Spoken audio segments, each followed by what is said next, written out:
Hi everyone. So I'm looking at dividing 10x squared minus 17x plus 5 by 5x minus 1. I went ahead and I did this using long division with a little help from my friend Mr. Hyde. Looks like he was here. If you've seen a previous long division videos of mine, you know what I'm talking about. 2x going into 5x gives us 10x squared minus 2x. We need to multiply through the negative 1 here as well. Change both sides, so negative 17x plus 2x gives you a negative 15x there. The x squared term drops out. Bring the 5 down.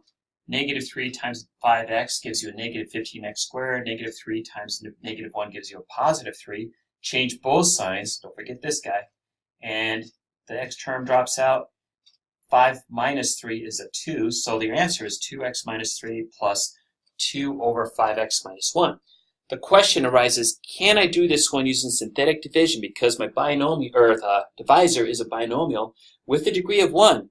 The problem is my divisor, my leading coefficient is a 5. Typically when they show synthetic division, they show this where the leading coefficient is a 1. Alright, so can I do this still? The answer is yes. Okay, I'm going to show you the trick. They don't show this in the books, alright? So what you do is, I'm going to take the 5x minus 1 here. I'm going to set it equal to 0, and I'm going to solve it for y, or for x, excuse me. So 5x equals 1, divide by 5, it's going to be 1/5. So the 1/5 is going to put in that little box there.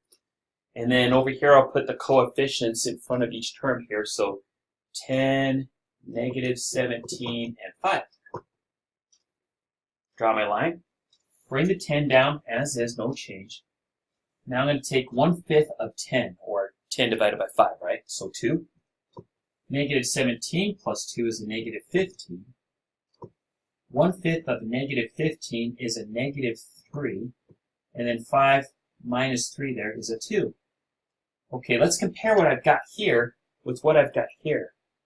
I mean, usually, if you've been following synthetic division, usually the numbers you have here turn out to be the coefficients in front of each term, but it's not matching up. The 2 does. The 2 looks like my remainder. But here I've got a negative 15 instead of a negative 3. And here I've got a 10 instead of a 2. What is going on? You see a pattern? Hopefully you see a pattern here, all right? The pattern is this. This 10 is a multiple of 2, right? It's a 2 times 5 gives you 10. 3 times 5 gives you 15 there.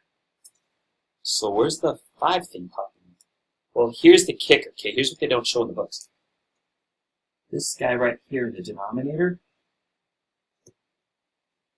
divide everything except the remainder of these numbers, divide those numbers by a 5, or whatever is in your denominator here. 10 divided by 5 is 2. Negative 15 divided by 5 is a negative 3. Still keep your 2. Now we're matching up. So drop your degree down 1 power, so 2x minus 3 plus 2 over the divisor of 5x minus 1. What? Ooh. That's how you do it. Okay, that's how you do synthetic division if you're dividing by a binomial with the leading coefficient of that's not a 1. Okay, it is possible, I think I said this in other videos, to do synthetic division if your degree is bigger than a 1 here, or if you're trying to divide by a trinomial or something like that. To be honest, I don't remember how to do it. I'm sure there's a way, and if I looked it up, I'd probably figure it out. I just don't know if I want to show it, because I think it would hinder more than help. And I'm not about hindering, okay? Let's keep things so that it's, well, pretty much useful. All right, that's it for synthetic division. Thanks, guys.